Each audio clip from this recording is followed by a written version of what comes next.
এই যে কচি কচি মেয়েরা, ছোট ছোট মেয়েরা যারা বিয়ে করার জন্য লাফাইতেছো, এসো এসো এগিয়ে এসো, তোমাদেরকে লাইভ দেখাই। দেখো এটা কি জানো, সুন্নি। এই যে দেখো রান্না চলতেছে, সেই সকাল 9টা থেকে রান্না চলতেছে। সকালে ব্রেকফাস্ট, লাঞ্চ, এরপরে তো আবার রাতেরটা বাকি আছে, রাত তো বাদই দিলাম।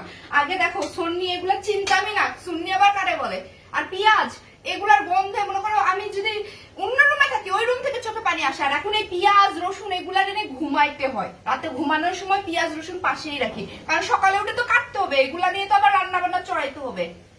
আগে কাঁচামরিচ দেখলেই চোখে পানি চলে আসতো। ও মাই গড, কাঁচামরিচ ধরবোই না। আর এখন দেখো কাঁচামরিচ এভাবে এভাবে ছুঁয়ে ছুঁয়ে দেখতে হয়, পারলে চোখ মুখে মাখতেও হয়, বুঝছো? এই যে যারা কচি কচি বাচ্চারা এসএসসি না পাস করতে বিয়ে করার জন্য লাফাইতেছো, রিয়াল লাইফ দেখো। এই যে দেখো, এটাই হচ্ছে তোমার বেডরুম।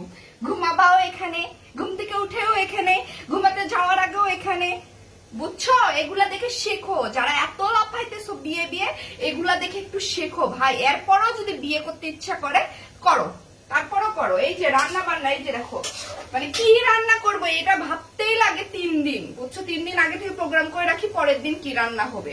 এগুলা তো বুঝবা না, এগুলা তো বুঝবা না। এখন তো মায়ের রান্না করে দেয়, খুব সুন্দর লাগে।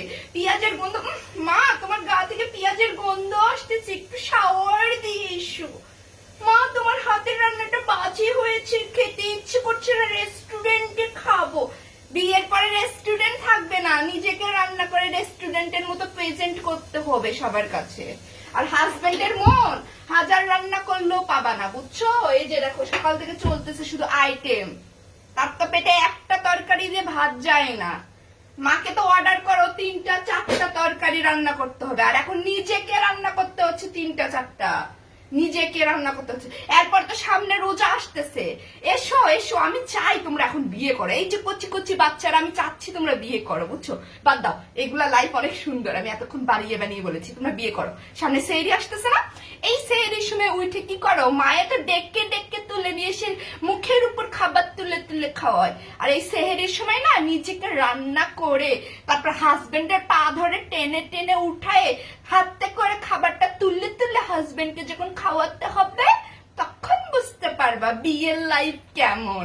এসো এসো, বিয়ে করো, বিয়ে করো, সবাই বিয়ে করো, তোমাদের জন্য শুভ কামনা, বিয়েই করো। কারণ সামনে তো সেহরির আইটেম আসতেছে না, তারপর ওই যে ইফতারির সময় কি কি ইফতারি বানাবা। এখন তো ফুড পান্ডাতে ঘুরে ঘুরে ঘুরে ঘুরে খুব মজা লাগে অর্ডার করতে। ইফতারির সময় না না এটা খাবো না, এটা খাবো না, এটা খাবো, এটা অর্ডার করি। তখন না অর্ডার চলবে না, তোমাকে 30 দিন অর্ডার করার জন্য টাকা দিবে। কি ভাবতেছো, অতটাও ভালো না, বুঝছো? উপরে উপরে যা দেখায়, বাস্তবে সেটা না। তখন হচ্ছে অর্ডার রাখো, তখন একদম বিকেল থেকে শুরু করে ইফতারি বানাও, পেঁয়াজু বানাও, বেগুনি বানাও। এখন তো খালি অর্ডার করতেছো পেঁয়াজু বেগুনি দেখে দেখে। তখন না জিলাপির প্যাঁচটাও নিজের হাতেই দিতে হবে, বুঝছো? এটা হচ্ছে রিয়েল লাইফ। সো আমি চাচ্ছি তোমরা বিয়ে করো, সামনে সেহরি আসতেছে, ইফতারি আসতেছে, তোমাদের জন্য শুভকামনা।